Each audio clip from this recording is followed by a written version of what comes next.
Good evening, everyone. Welcome to the latest episode of System Link for Wednesday, the 19th of February, 2025. I'm joined, as always, by my co-host, Mike Hazelton from the Xbox Guide. Mike, I'm going to mix up my opening question for you. What have you been playing lately? Nice. That sounds like Gaming Arcadia Yeah, over a here. little bit of Gaming What Arcadia have I been snuck it playing? in. I have been playing Kingdom Come Deliverance, the first one, Mm, because I played it first when it was on Game Pass, but just got destroyed. I was trying to play it like Skyrim or something. But I've revisited it because I really want to play the second one. So, more polished. It looks really nice, and I remember the story in the first one was brilliant. So I'm kind of replaying it and just playing it as a kind of narrative experience, not worried too much if I keep getting killed, and yeah, nice. just really role playing it, and it's brilliant. So I'm massively looking forward to the next one, but I will do my best to finish this. I tried to play Avowed on launch day, but Okay. it had a 80 gig patch that hadn't updated. Oh, So come on, thanks, Phil. Phil, for that one. Yeah. I mean, If you preload the game, it should assume you want the update as well, because otherwise you come to play it at like 7 o'clock after you've had mhm. dinner, and it's like there's an 80 gig patch. It's like, Come on. And that come would have on, been couldn't released. you have worked that That out? would have been released hours ago as well. That would have been like well in hand. So, um, Yeah. So okay, that's me. How about you? bit nonsense. Well, I'm still fully into Dragon Age. I'm probably about 5-6 hours in now to the Veil Guard. I'm playing it in real short bursts, as and when I can steal a moment. Kind of hedge my bets on it. It's kept me hooked. I really like the characters, and the just exploring the world is really fun. There's lots of sort of like it's very directed. It is quite linear, but it's open linear. There's some nice little divergent paths you can go on even when you're on a quest line. Really enjoying it. Just really enjoying being in that world, and having not been a Dragon Age fan, really, I don't have a history with the series. I'm kind of treating it like coming in quite fresh, and that's been good fun to kind of dip in and out of as and when I've been able to Nice. steal a moment. Currently on half-term break from the day job, so that makes it a little bit more viable to sneak a bit more gaming time than I have done before. Spent most of today with a child around my neck, so that's standard practice when you have a 2.5-year-old and they're on break as well. So just you know what, here at Burly Bird Mike, we keep it real, just keeping it real, Yeah. doing what we can, fighting against that slog, that those adult responsibilities. So tonight we've got a few key headlines we're going to cover before our deep dive. Thank you again, everyone, by the way, in our Discord for our community question. Responded with some really interesting thoughts. We're going to be deep diving into the state of the console market as it stands right now, given how much change has been actioned across all three of the major publishers: Switch 2's announcement, PlayStation's live service pivot, and Xbox essentially becoming a multi-platform publisher. So much has happened in these last few months that I think does warrant a revisit of that conversation, looking at where the state of play is in pardon the pun, depending on where these platform holders are at and where potentially we see 2025 going for them. But to kick things off, let's look at the a mercifully sensible Game Pass advertising post where they didn't include all the standard editions. They just, I believe, showed only new additions to the service. So while it looked bad because there was only 3 of them, I actually did prefer that because I knew they were all genuine new titles for whatever sub they were being thrown into. Yeah, it's interesting. I don't know if that was intentional, or if, Mm. to be fair, I haven't looked at the Xbox Wire article to see if there was stuff that went to standard on its own. But certainly, we've talked about it repeatedly, that it's sort of a bit disingenuous to have the huge list with like 80% of the games that are just moving from Ultimate to Standard. Mm-hmm. Um, but yeah, it's a much nicer way of doing it. Decent selection, I guess, for the second half of the month, considering we've had Avowed already this month. Yes, yeah, and actually having F1 on EA Play is a nice get. I forget that they own Codemasters and they basically have wrapped up the racing Yeah. franchises. Now they're kind of the one-stop shop for them. Watch Dogs Legion's actually a good choice, I think, to put in there because it's a co-op game. I think that's a really smart Game Pass edition, given that Have you played much of that? I did. I've completed the main story. I didn't play the DLC or any of the co-op missions, but I got sent it by Ubisoft. I was able to actually. I managed to. It was the only thing I was working on for about 3 weeks, and I was able to just blast Oh, through cool. it. And I know it's been significantly patched since then. It's had a next gen update as well. Yeah, an interesting addition. I think the fact that it's co-op, I think, is a good choice for Game Pass. Interesting that Ubisoft are supporting Game Pass. So, Mm, because obviously we had Far Cry, I think earlier this month or at yep. the end of January, which is considering they've got their own sub-service, it's maybe a bit surprising. Indicative maybe of their own sub-engagement, that they need to have it in Yeah, a few more which places. isn't surprising. Generally Yeah, speaking, though, Ubisoft are like the sort of the industry bike. Like, they don't mind jumping on. They were supporting that Wii U with Zombie U right out of the gate. They don't mind jumping on a platform. yeah. I'm Well, I mean, pretty sure they were an official partner of Amazon Luna as well, their streaming service. So yeah, and Stadia. They supported Stadia day one. So they love going where places are. So they have no issue with staking a claim on those sub-services or different platforms. So not surprising to see that. But it could be an indication of where they're at in terms of their subscription growth. beat cash, don't they? You just need that Cashios, and obviously a lot riding on Assassin's Creed, given that we've had a couple of high-profile misses from them lately. X Yeah. Defiant and Skull and Bones, not exactly ancient history in terms of how those games played out. Yet more casualties in that live service race. We also had a Warhammer game that I was not familiar with until I saw this. It actually was the most interesting addition. Warhammer 40k Rogue Trader. Hadn't seen anything on it prior to this, didn't know it was a thing, but they're on a hot streak right now. I feel like Warhammer is just cranking out some fantastic titles. Speed Freaks on Steam. It's a Steam-only racing game, very Destruction Derby, really good fun. It's a free-to-play title that my friend Johnny introduced me to that's fantastic. And obviously Space Marine 2 was the big hit last September. Yeah. So they're coming off a really good run there, so definitely going to be something I want to check out. Do we think that there's sort of, is that sort of slightly more, we're going to see that slower pace of those releases because we're getting now an increase in the day ones, or where do we stand with Game Pass in terms of that value proposition? I know that's something you track on the Xbox guide every month.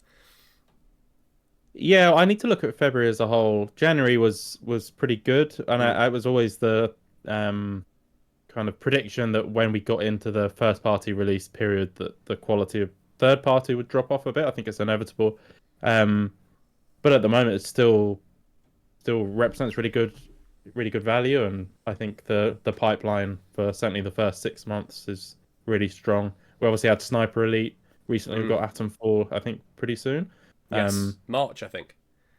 Yeah, there's a lot coming, so it's looking good so far. There's no, at the end of last year it wasn't looking great, although we had the first party stuff. But if one of those first party games doesn't land, and you haven't got the third party there to kind of back it up, then you're in trouble really. If you're going for quality over quantity and over variety, we had a few months where a lot of the games were quite similar. And a lot of those posts were being bolstered by these games are now in standard, which gave the impression, I think, of a wider release schedule.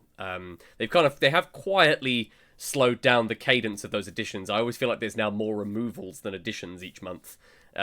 Whether that's more anecdotal or just a feeling, or whether that's actually true, I'm not sure. But there definitely was for a couple of months. Yeah, towards the end of last year, December was really like they cut a lot in December. But and didn't add between much. January and May 25, between third party stuff like Atom 4, Sniper Elite, both Rebellion, interestingly, both the same publisher. Then you've got Expedition 33, Doom, South of Midnight, Avowed. That's a good selection. Yep. So whether that's indicative or not, and obviously, and then we've then got the update we just had, F1 coming in there on EA Play, Watch Dogs, etc., and Warhammer. So it's that having Warhammer drop in there is a nice get, I think, too. Since Space Marine didn't day one on Game Pass, I mean, that would have been a huge release, I think, on there, if they'd managed to money hat that one. But having a Warhammer game on there when Space Marine is still in the conversation, they've just released their third season trailer, so they're still very much in the zeitgeist. People still talking about it, still playing it. So it's a good get, a good place for them to be. Sticking with Xbox for now. Also, good evening, Big Manny. Good to see you in chat. Sticking with Xbox, we've had, obviously, you mentioned it just then, Avowed has finally dropped some pretty good reviews, it seems to be, on the whole. I got into an exchange with someone on Threads earlier today about Series S, how it really relies on its VRR 120Hz mode in order for the performance mode to be stable. which was interesting because it wasn't a safe bet. It was not a guarantee that we were going to get anything more than a 30 frames per second option on console. And then it kind of came out a couple weeks back, right, that they were going to be releasing it with performance options on both X and S. But it seems like the S version is struggling a little bit and relies on that variable refresh rate mode in order to hit those performance targets. From what I've seen from people, the 40 frames per second balanced option seems to be working quite well on the X.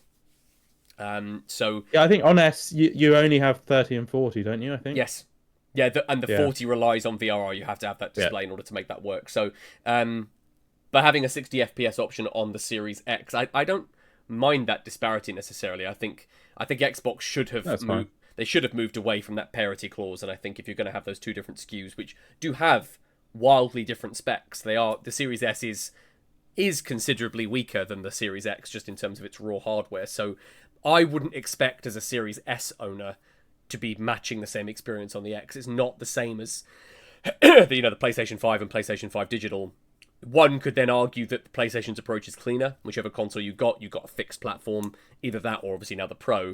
But given Xbox's approach with their multiple SKUs and therefore multiple tech points, I wouldn't have a problem with there being performance options different. Just like I would expect there to be a higher resolution on the X than the S, just because of what the X is capable of outputting versus what the S is able to do. So it's interesting that that's come into the conversation. But from what I see, by and large, people seem to be really enjoying the world and that sort of classic Obsidian storytelling.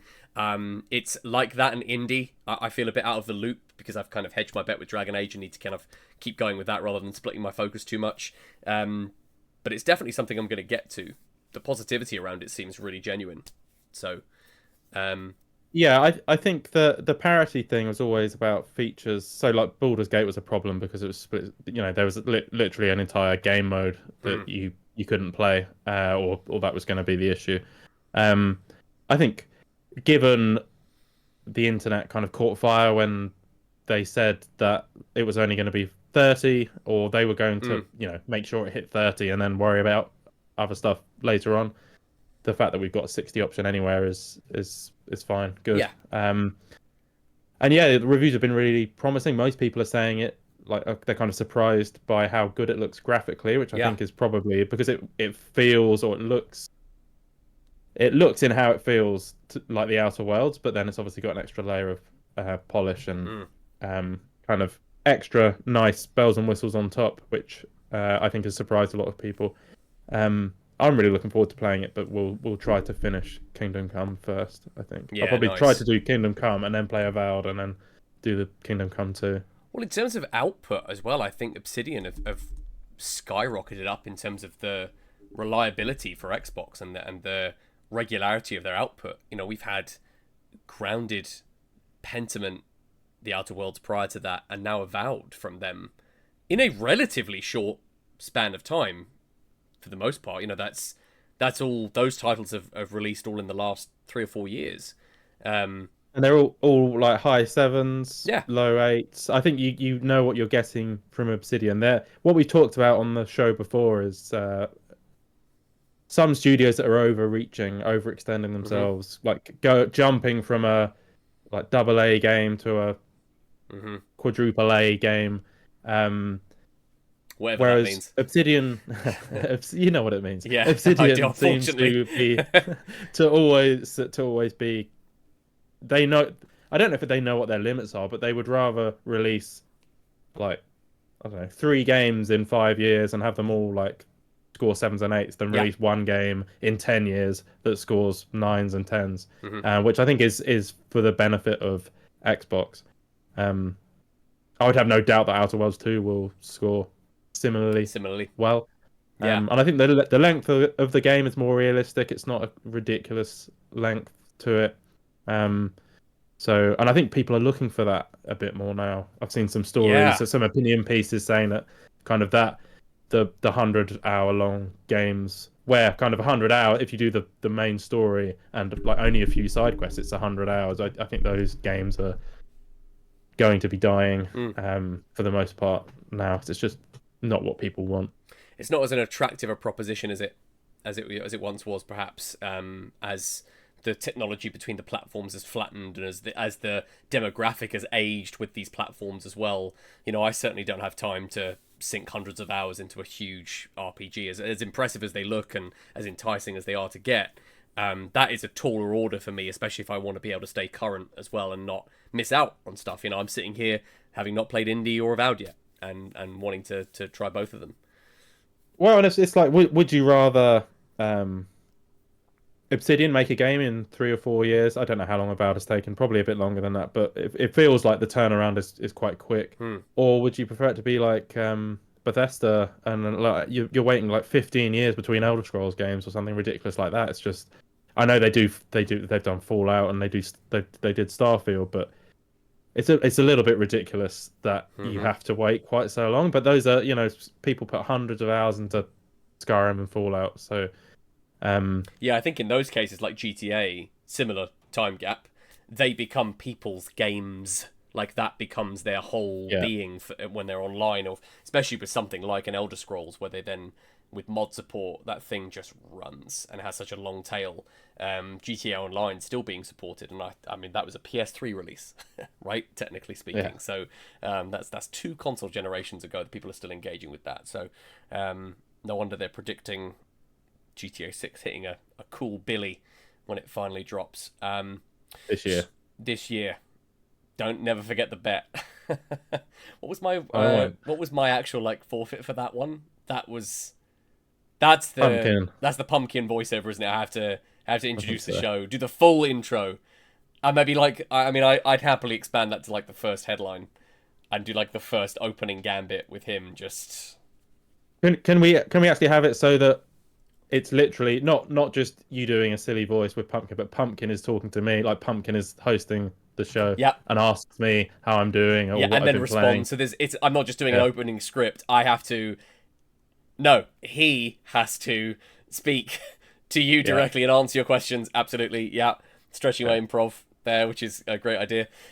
So another really interesting announcement this week. Actually, this one really caught my eye and has made me think about revisiting. Rainbow Six Siege X was announced by Ubisoft, a 10-year bet from them, where they're looking to completely revamp the mechanics rather than producing a sequel, doing the thing I think that Psyonix did so well with Rocket League, that they've just added game modes and mechanics to that game rather than producing a sequel, because the core tenet of what it is risky to do sequels. We talked about it, I don't know if it was last week or the week before, but it's risky. Overwatch 2 did not land in the way that I think they expected, because I think, and neither did Warzone 2 either. I know that those games still pull in crazy numbers, but I would love to see the comparison between Warzone 1 and Warzone 2 at similar points in its life cycle. Given the boom of BR at the time, where PUBG was kind of taken over everything, and so had Fortnite. I don't believe Warzone 2 has been as pervasive for them as the original, and Overwatch 2 certainly hasn't. So very smart for them to, I think, take that approach, take that iterative development approach to that game, but saving up a more meaningful update. Sea of Thieves is the same. I don't know why you'd make a sequel to that game. It's just continually seasonally update it. So they haven't gone into too much detail. They announced a showcase that's coming up, which will go, to kind of break down the gameplay changes and perhaps some tweaks to the operators. I think it's a great way to either get new players in or encourage players like myself who had enjoyed it, but it never became a staple. I played probably about 10 hours of that across a few friendship groups, and that was it. Like, it was never a lock in terms of certainly our sessions or anything that we were playing sort of in amongst my social circle. So it's a good chance, I think, for them to revisit that game and give it a fresh coat.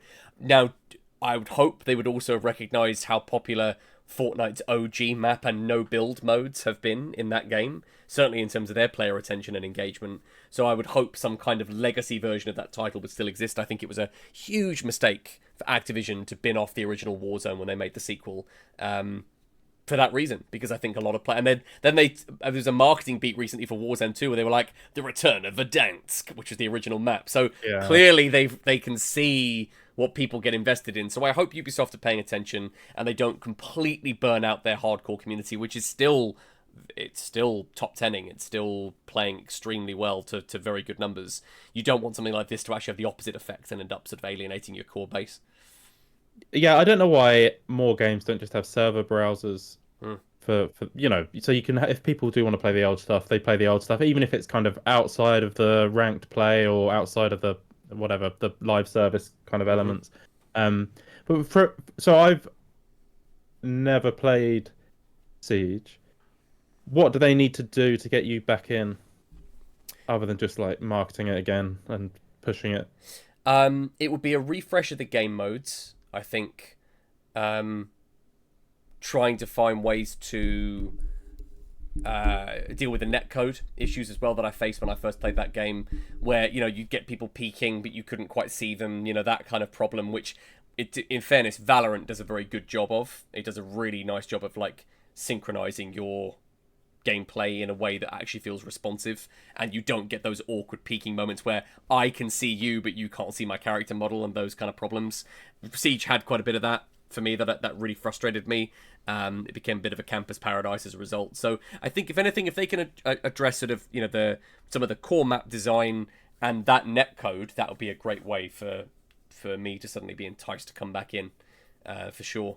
And some kind of incentive, some kind of bonus. I don't want to have to sit there going through all of the classes from scratch. I'd want to Yeah, be well, able that's the danger, yeah. isn't it? That because I think for it to work for them, they need an influx of new players for it to be better than releasing a standalone sequel. Because if you get a sequel right, you can get loads of new people in who haven't played it before that are, enticed by like a marketing campaign, and everyone's starting from scratch on new maps and new operators and Hmm. stuff, which has its appeal if you're new. Whereas if it's kind of a continuation and you're coming in and everyone's been playing for 10 years or however long it's been, it's tough, and it's a harder sell, really. Yeah, for sure. But definitely want to keep an eye on with that showcase coming up. We'll circle back to that and do some coverage on a future system Yeah. link.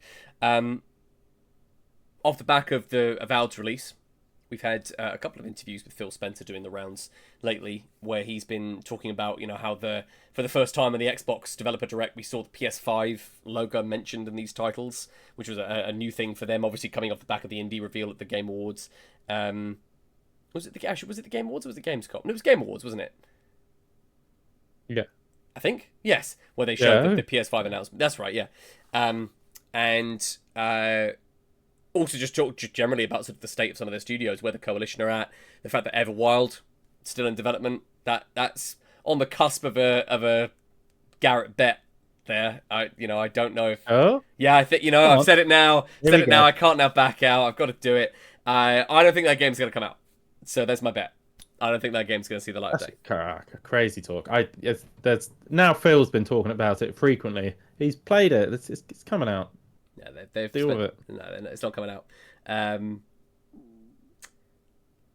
because of how crazy that prediction is, can I modify my bet? No, Okay, I see. it's Now not. that locked it in. Yeah, I No, think. come on. I think if the bet I'd like to put on the line, and this is where I'd actually then have some stakes to it, would be I don't think Everwild in any way looks like what it did before. In any way, I don't think it even slightly resembles it. I think it's going to look completely. It's going to have a different graphical style. I don't think the gameplay is going to be the same. I think it's going to be completely rebooted when we finally see that game. So in the trailers so far, we've seen like the nature Hmm. aspect and kind of villagers and some weird like that appears to be the theme of the game is you're kind of living in this natural world and whatever it is, some sort of social element. None of that is going to be completely. I think we're shifting away from that. I think there's going to be there's going to be a creative direction shift there, much like you had Ubisoft when they redid Conviction, Splinter Cell Conviction. You had Hobo Sam was the first version, and then it completely shifted and became more of an action Yeah. title. I think we're going to see that I, kind of a tonal and setting shift from that game. I also don't think it's only going to be called Everwild as well. I think it might have a subtitle or have something that's going to be rebranded perhaps slightly. It's gonna be fundamentally different from when we've seen it in its previous two CG trailers. So that's the bet. But now I need to put something on the. I'm slightly concerned you can wheedle your way out of this one, I but have to have something in the let back it. pocket. Yeah, But I also believe in the sanctity of the bet. So I I know. will accept something that if it's recognizable, if I can recognize it and you can recognize it, if we can both verify that, then I'll happily concede my bet there. Um, Yeah, it's a shame I we can't do financial bets all the time because I would love you to have to like buy a copy of Everworld yeah, outside of Game Pass or buy a something. limited But I run special getting edition. extreme. Yeah, I have to get Yeah. something serious. So I know what my I've thought of it. Um, I have to, so long as it works and it's in the rare replay collection. Um, I have to stream Grab by the Oh, Ghoulies. nice. I have to stream Grab by the Ghoulies, uh, on Burly Bird Live. Do you have No, a thing no, about I have to. Let's make it more saucy. I have to stream Burly. I have to stream Grab by the Ghoulies on a different day. I have to do an additional stream, Yeah, not quite Burly right. Bird Live, not System Link. I have to, on a different night of my own. I have to stream by myself Grab by the Ghoulies.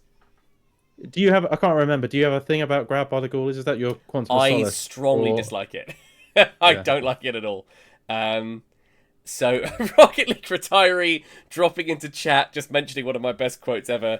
Completely nonsense and not related to this. The poo I just dropped at school should be sent to detention. Thank you so much for sharing that live. No one has any context for that right now on this recording, and I'm so glad that's preserved forever. Thank you so much for throwing that in there. But yeah, there you go. So we can add that to our bet tracker. And we'll put any... We have our sort of private bet tracker that we sort of keep an eye on everything. Mike, of course, adjudicates. When we are ready to deploy the consequences of a bet, that will go into the public gaming Discord channel, so it'll be in there, and we will share that as and when that happens. So there you go, there's a fourth bet from me.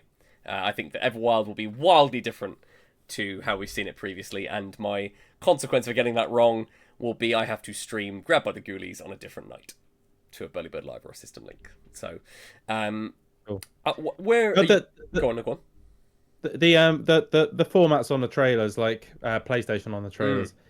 Well, I think we noticed that a few people noticed this at the time, and it's one of those like, have they been doing that already, or is this new? And it turns out it was new, and Phil kind of Yeah. said they tried to do it for the summer, and it was too late. By the time they've made the decision, they could have only done it on half the games, and that would have, I don't know, the internet again would have gone into a meltdown, been like, why is it PlayStation on there and not PlayStation on that? So it's fair enough that they waited. And I was kind of in agreement with his point. Like, if certainly it's disingenuous to pretend that stuff isn't go. I don't like it when PlayStation have their state of play, which we need to talk about and isn't on our list.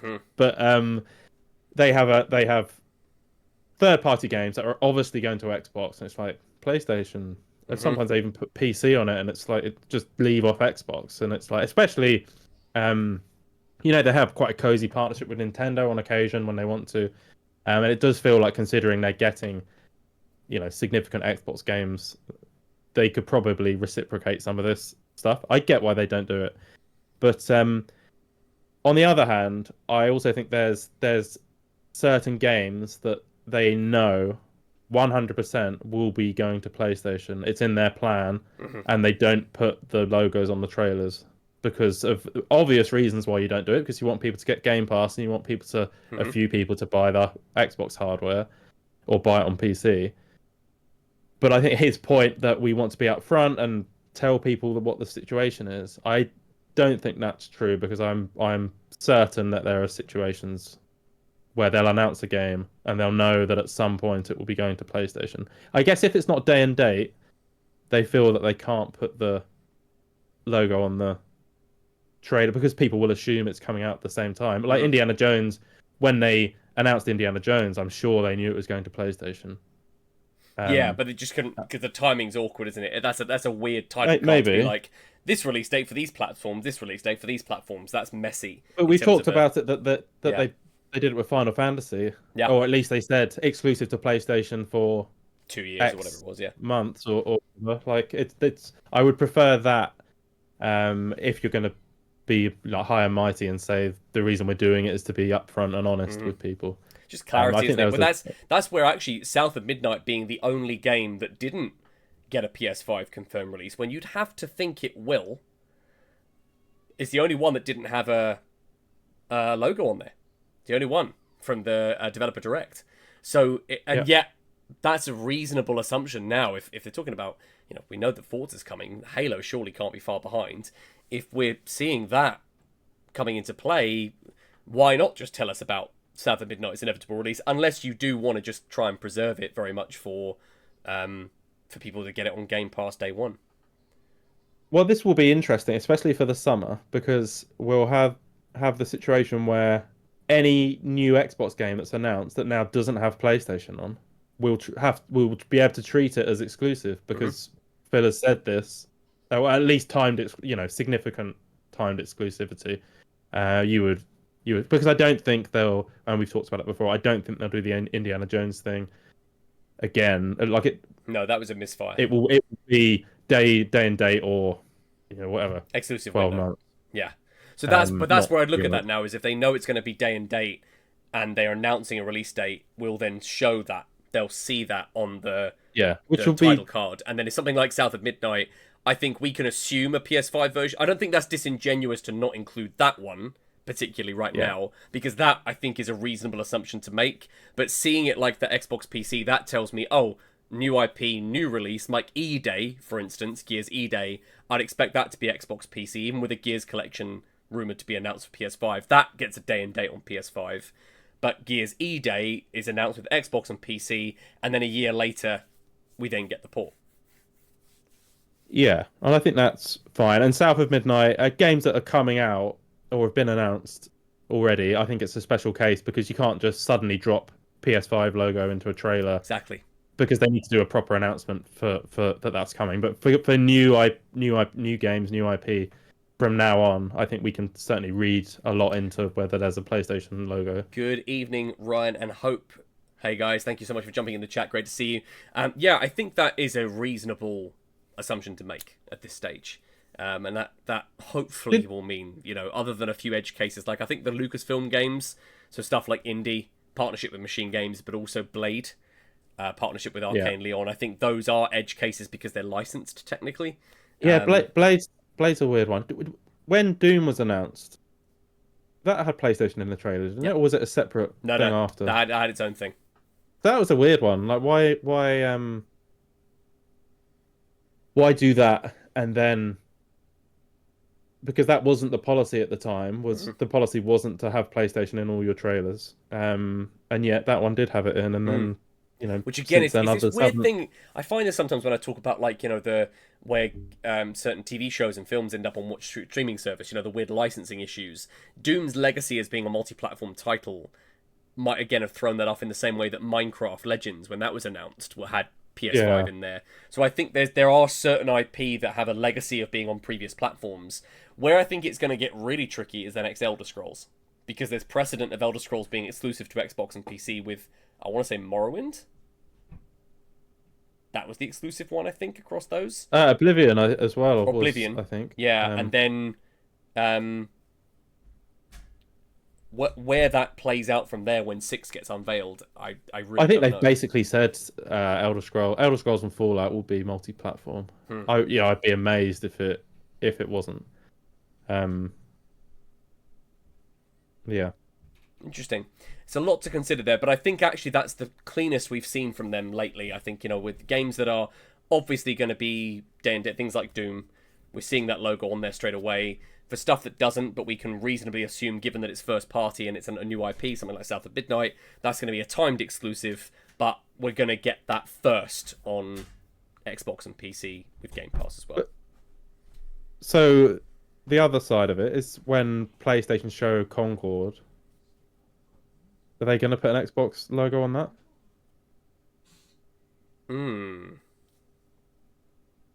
But that's Bungie's games are multi-platform, aren't they?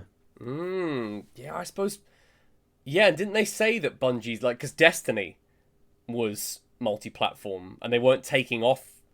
They wanted to remove support for that on Xbox. When Marathon comes out, they'd said, "Yeah, okay, yeah, it's interesting." I thought Marathon was already basically confirmed as Xbox. I might be making that up. It might just be an assumption on that people make, but the point is that PlayStation aren't going to reciprocate any of this stuff, which is fine. And to be expected at this stage. I did want to ask for your opinion on the state of play because we didn't actually have it on the list, which probably tells the story. about the state of play. The fact that it wasn't newsworthy enough to get into Yeah, our sure. list I of. mean, getting It was like literally just after we finished that's right. Literally, as we were shooting, our wasn't it? Yeah. last week, so I think that's why we kind of. Couldn't just shoehorn it in there. So there was a Borderlands direct was announced as part of that. We got another look at that, and also the big one for me was Housemarque's new game, which looks very Returnal-esque, and I just think that's probably the only real standout for me. That was really exciting. That studio was a great get for PlayStation. I think it was they've been essentially a second party studio for them. I'm surprised that Arrowhead, Helldivers devs, haven't been picked up by them already. I think they would be an obvious choice given Helldivers 2 seeing such great success. But Housemarque are one of the best teams working, and to have them now as a first-party studio off the back of Returnal, which was really well received, and a great showcase for PS5, I think whatever they're cooking up next is going to be exciting. They've kind of... Housemarque have joined the ranks of like Remedy, Hazelight, IO Interactive for me, Naughty Dog, Respawn, as the kind of studios that I will be immediately interested in, just simply because of their pedigree. So, a good get for them. For sure. What's your Keeley rating for the state of play? For the state of play itself, I mean, it's a C. Yeah. For me, it was a C. Okay. It was okay. I think it was sorely lacking. I know that there was a few rumors going around about Sony not having a proper showcase this summer either.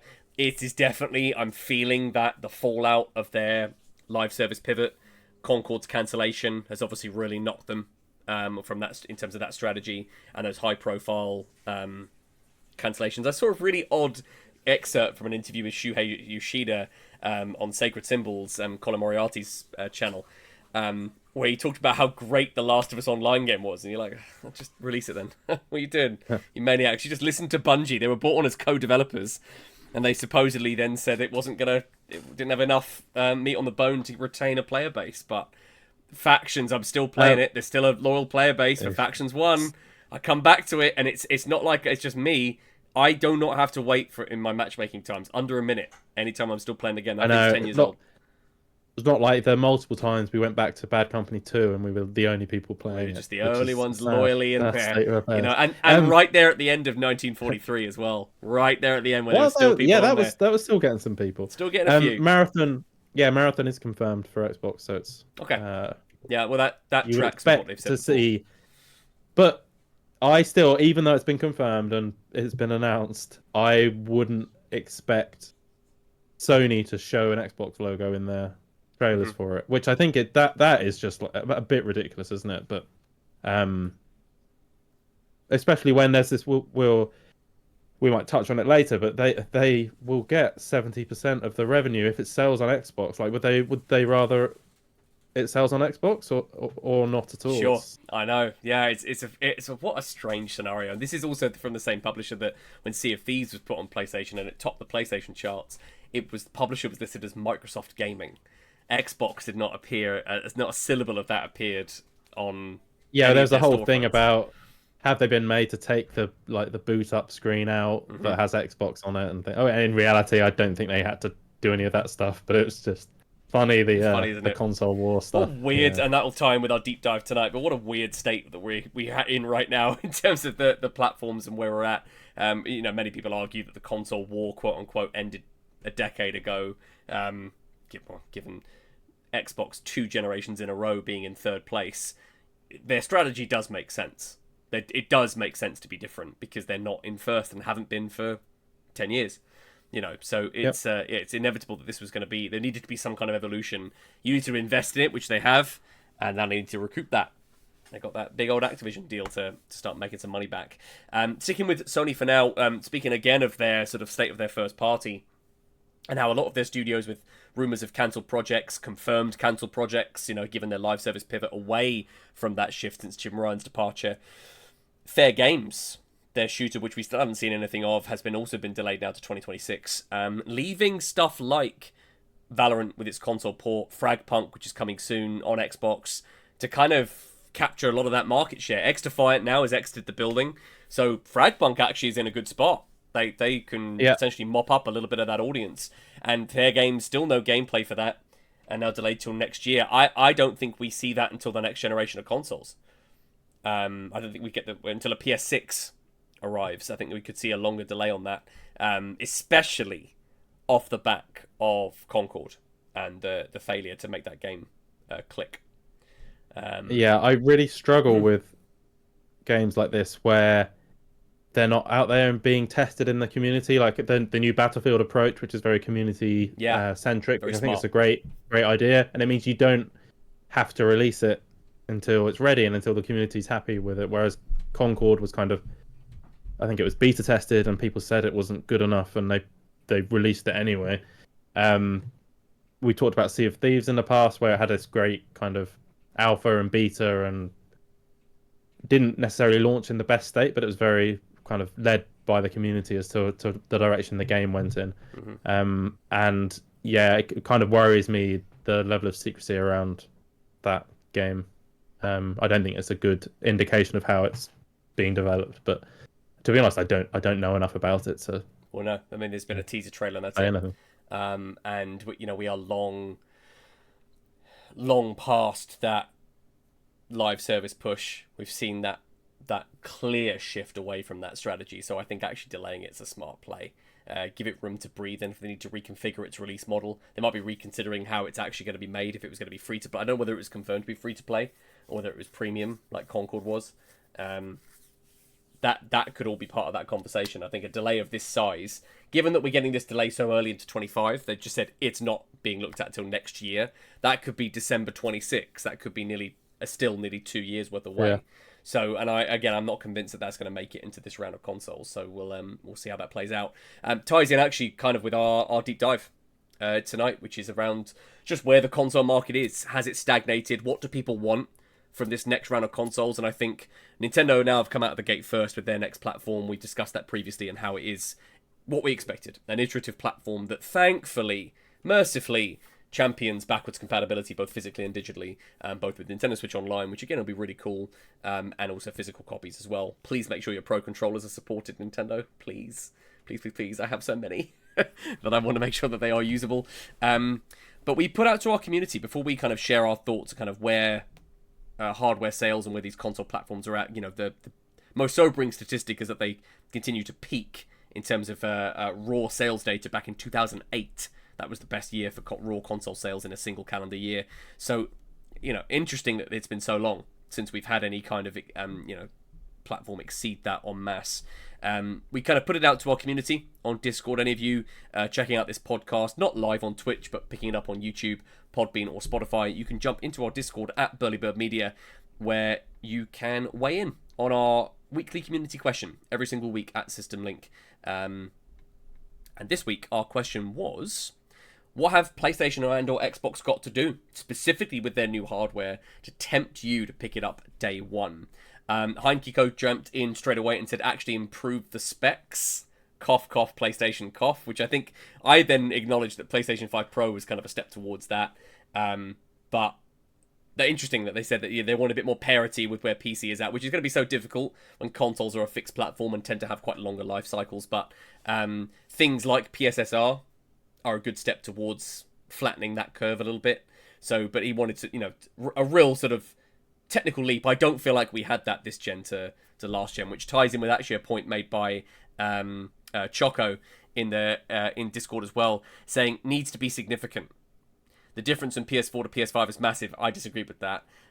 He said not much difference between the PS5 and the Pro version. I do agree with that. I think that there's certain games it really sings and others it doesn't. But I don't think PS4 to PS5, certainly in its first few years, was a particular leap.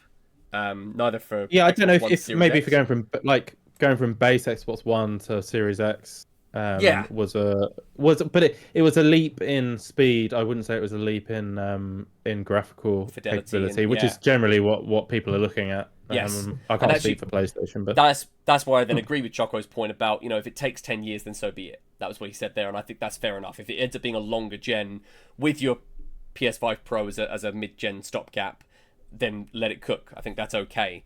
Well, yeah.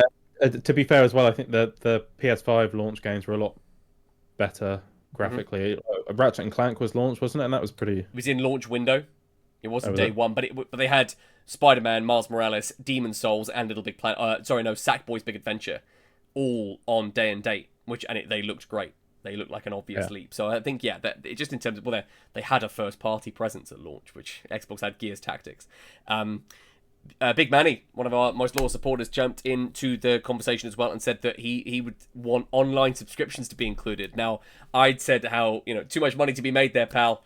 Too much money to be made with that being an additional thing, but some kind of Game Pass bundle with a new platform, like a 12-month thing, or what they've done previously with the, I forget what, the Xbox All Access, where you could pay off the console over 2 years, which is what I did with my Series X, which included Game Pass within that, I think was a very smart play. So actually there is precedent for that. Something that would be very attractive for him day one, if they could have some kind of online sub included in there. That'd be really handy. One of my favourite responses came from the Burly, from Burly and the T, big Burly Bird Media's origin for our logo, as he self-professes. He claims that we designed it on him. He said, needs to be he said, just needs to be a PlayStation. Xbox have forever wronged me. Choco then chimed in saying, is there no chance for forgiveness? And with a very long pause, Big Birdie wrote, no. There's no chance for forgiveness there. He got locked out of his... the origin of that is that he got locked out of his Microsoft account. And when he couldn't get through to their service center and he couldn't get an answer from them, he just gave up and bought a PS4. And that's why he switched platform. But he has also since told me that if Halo, Gears, Forza come over to PlayStation, he will be there. It will book a weekend and it will just be playing them. And he knows they're getting 70% of that. He knows they're getting a 70% cut. He knows. So really, if you're doing a proper boycott, you gotta. Yeah, it's a half-assed boycott. Off. Yeah, it's a weak boycott there, Burly. We need a stronger stance from you there. But interesting that he's kind of hedged his bets. He's for him it's brand loyalty. He's kind of PlayStation is the lane he's chosen, and that's where he's going. So it'd be interesting to see if anything could actually convince him otherwise. I think that is the case for most people because of the digital libraries that they've got built up. Yes. And if you've got both consoles, then you're still in a position where you can choose. But I don't think realistically that many people, especially en masse, have got PlayStation and Xbox. There'll be loads of PlayStation and Switch or Xbox and Switch, but not across the two because they're expensive and they launch close together, and they've generally isn't a huge amount of difference in the games available, especially with where the direction that Xbox is heading in. And I think price will be the big issue. We had all these rumors about Xbox launching their console in 26, I think, was originally rumored, and the handheld was supposed to be coming really soon, and Phil's kind of dampened that. That's a long way out. Yeah. And it actually seems as though the next console might be even further out, which is probably good from a technical leap point of view, but also good from a affordability point of view. Because I think if they try to release something that is a genuine step up, next year or even probably in 27, it's going to be extortionate. It's going to jack that price up to PS5 Pro levels, isn't it? That's going to be tough. Or worse. And I think once you start paying 800 quid for a console, you might as well start looking at a PC. Because that's a mid-range that you can PC upgrade. Right there. Yeah. That you can then upgrade when it gets out of date. Obviously, there's strengths and weaknesses, but for me, all I want to see now from Xbox is I fully want them to go down the PC console hybrid route. I want a PC box that plugs into the TV and has an effortless operating system and everything just works. You don't have to worry about patches or compatibility or anything like that. And I want it to have access to the niche PC games that you can't currently get on Xbox, and that also that are more affordable because they're PC games. And your library's there. I think that's a huge thing, and they've really committed to that. Anywhere. They've said that publicly, especially like you said with Xbox Play Anywhere, but also just backwards compatibility. I want to know that when I get my next Xbox, because I want those Game Pass, day one exclusive window games. I don't want to have to wait for the PlayStation port. There's value in me being in the Xbox ecosystem somewhere, and I am a console gamer first over PC, so that's where I would still be invested in that platform. And then PlayStation's where my friends are, and where they still have their exclusives. So then there'd be justification for me getting that. But I got PS5 3 years into the gen. I was not but by no means day and date on that. It was Series X for at least the first 2.5. I think it was, yeah, nearly 3 years. So yeah, it's very telling, I think, where Xbox and generally where the console market is. PlayStation just reached 75 million console sold, which is a great milestone and another incredible success. They're still not up to where PS4 was at the equivalent point in their life cycle, so there is definitely a stagnation in some sense there, but that's because there is so much more choice afforded to people across mobile, cloud, PC, subscriptions. It is broader and with thinner walls than ever before. So But yeah, and I think the difference for me this generation is that you still get games releasing on PS4 now. mhm, Um, in relatively significant numbers, and there are a ton of people still playing on PS4 and playing happily on PS4 because there hasn't been a game that's come out that's made them move over. mhm, Um, I mean, I assume FIFA is still on PS4. So until those games move over, I don't think you see the real shift. This is always where PlayStation sell the most consoles this stage of the mhm. generation because you do get those people start to move over, and GTA will come out and more people will move over. But 2008 as well, the Xbox 360 was terrible for reliability. Like most people had Mhm. three Xbox 360s. PS3 was terrible for reliability. Most people had, at least a couple of PS3s. So the reliability of the current consoles is exceptional. So Yeah.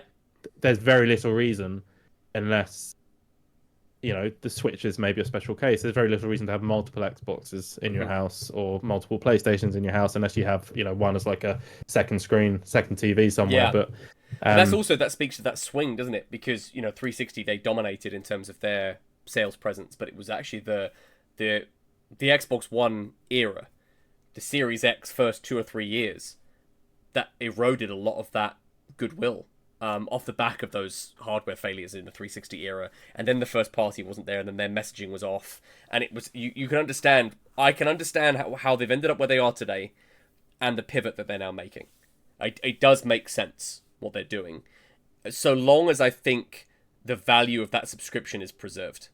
As long as Game Pass is the best entry point for you getting if they it's the premier way to play these games. And I don't look at PlayStation Plus as being an equivalent to that. I really don't, because they don't have day one. And I always find that their library editions tend to be a little bit, they skew a little older. It takes a lot longer for a game of a bigger budget, a bigger AAA release to find its way in there.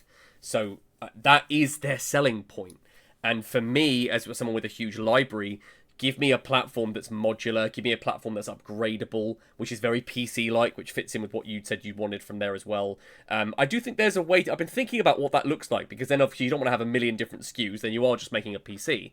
But if it was a case of, you had upgrades that wouldn't necessarily affect, say, the feature set of a game, but would allow it to run at an uncapped frame rate, or, an increase in RAM, which therefore freed up a bit of memory for its for load times and things like that. That kind of modular approach where it isn't affecting game design, the game can still release, but it becomes like I'm seeing it more and more. Games allowing you to choose resolution even on console, and have balanced modes and all these things coming in that are very PC like. We're seeing that happen more often, so it's inevitable that certainly on the Xbox side, I think they should just and PC Game Pass is where the growth is. That's where the sub growth is. So I think they need to fully embrace their PC origins, which is what that company fundamentally is. They are a software and cloud company. Embrace that. yeah, I think they will see it as an opportunity to get people, PC gamers, to buy the next Xbox Yes. because it's essentially a PC. But instead of paying 1.5 grand on a new Mm-hmm. gaming PC, they'll be able to buy a new Xbox for 800 quid or whatever. Mm-hmm. Probably, hopefully, there'll be a few SKUs, like you say, and there'll be a high end SKU that the PC, hardcore PC owners could potentially get. That's kind of in line with what they would expect. But it's worth kind of along those lines. It's so much more expensive now to buy a console and also the online Mm-hmm. side. Like we weren't PlayStation games haven't been paying for online for very long, and Xbox, they introduced that a while ago. But when you have that and the cost of the consoles, which is going up instead of down, compared to the 360 era where both manufacturers released like slim, cheaper, smaller, better versions of the console. Hmm. That again, people who had a base Xbox 360 would upgrade, midway through the life cycle, and they'd have two, or they'd sell their old one or whatever. And it's just that isn't something that many people will do. You don't really, I can't imagine anyone doing that on Xbox. Why you would sell your Series S even really to get a Series X. It's just Right. not enough of a leap if you made that choice to begin with. So although I think there's a few million in it between PS4 and PS5, the amount of revenue they've had from PS5, the cost differential between PS5 Hmm. to PS4 is huge. Obviously, you throw in the Pro as well, not to mention all the network costs Hmm. and the price of games. The So I think game there's a lot price more increase is to it. enormous relative to what they used to charge before, and there's been a number of high-profile exclusives released on PS5 only. Um, so yeah, Yeah, it's and the top line figures, which is revenue and active users, are all like seeing massive growth. So mm, I think the people talking about stagnation especially on the PlayStation side, are trying to peddle the lack of a roadmap thing as being PlayStation's in big yeah, trouble because it's not beating the PS4. The PS4 was incredible. So exactly. And the like stagnation how of if the stagnation of boxes being sold, if that's happened, fine. But when your revenue's up, your subscription services are up, and your player engagement is up, those are the metrics that are going to convert then to profitability. So you might sell less plastic boxes, but the people that buy them are spending more. So, and they never made yes, money on hardware anyway. They sell these things at a exactly. loss. You know, They don't care. They'd rather not sell the boxes of as long as course. people buy the games. They need to move people over to PS5 definitely because it will be harming the sales of their exclusive Hmm. games. But they need compelling exclusives to do that, and that's expensive and it's risky, as they found out in a couple of cases. So if you're making record revenue and rather than taking risks like Ubisoft seems to be one risk after another, and then Mm. it's harming their company. They need to go back to what they do best. Um, yeah, I don't think people at Sony are going to be worried about their console performance. No, I agree. It's a really turbulent time in terms of change for this industry, and not only just in terms of we've seen widely reports of publishers laying people off and cutbacks here and there, but also just where these major platforms are heading. I think for the first time, or at least as long as I can remember, each of the three platforms are wildly different in their approaches to what they offer. They are different enough now, I think, going into this year and going into the next gen, in a way that in the Xbox One era and the start of this gen, we really just they were very very similar. So it's a fascinating space for them to occupy. Yeah, if we get a PC Mm, Xbox hybrid, and that is the direction they go, that would be because at the moment it's Game Pass and they release their games on PlayStation. mm-hmm, That's kind of the difference, which is a difference, but like the hardware is really really similar mm, to PlayStation. But Phil has hinted that they're going to try to do some innovative things, which I think probably means that, and it probably means AI in the console, similar to what mm-hmm. Sony have been starting with, but Microsoft will probably be able to jump Some ahead of cloud them integration. on that stuff. Yeah, and obviously there's a story today about Microsoft kind of embracing AI with some of their game development stuff. So I think there's a potential for that to be quite exciting. I don't know if you read into any of that, but Mm, Phil was trying to position it as games that don't exist anymore, that they don't even have the code for, that you couldn't could be port to. recovered. You Yeah. can't do the backwards compatibility. You can, get an AI to watch video of the game being played, and then the AI can rebuild it so it runs on Xbox, um, which would be exciting, and it would Mm. stop. Well, you've got really good development teams that are spending their time porting games to different platforms. You could kind of get the AI to do it, which was a nice To recover. kind There's a of nice application positive of way that. to look at. Yeah, Yeah. it's something that's created a lot of troubling conversation, especially around the ownership of art and how it's produced. That would be a nice way, I think, of allaying at least some of those concerns. Well, thank you, folks, so much for tuning in to this latest episode of System Link. We'll be back actually in just over a week's time. We're going to be taking a little break this Saturday and next Wednesday, but we'll be back for the following weekend. So not this Saturday, but the following Saturday for another Burly Bird Live. In the meantime, please do check out burlybirdmedia.com. We've got some regular content going up there now again. So please consider checking that out. And you can find us on all of the social platforms: Threads, Facebook, Instagram, YouTube, as well as Spotify and Podbean, and our Discord, of course, as well. All at Burly Bird Media. Mike, where can people find you? You can find me at thexboxguide.com and the Xbox Guide on Blue Sky and Threads. Nice. We've also got a really fun month and a half-ish coming up of podcast content coming out of Burly Bird Media.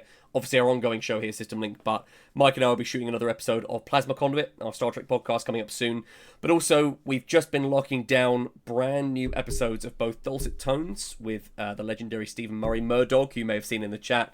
And also, I have been emailing back and forth the absolutely delightful Jeff Steitzer, and he and I will be shooting a brand new episode of Tag and Bag, our generational podcast, this coming Monday. So that's going to be being shot really soon, and hopefully I'll get that out pretty soon after. So please look forward to that. Is always a treat to talk to both those gentlemen, as it is to have my ever loyal co-host Mike here on System Link. Thank you again always for your support, and folks, we will see you next time. See ya.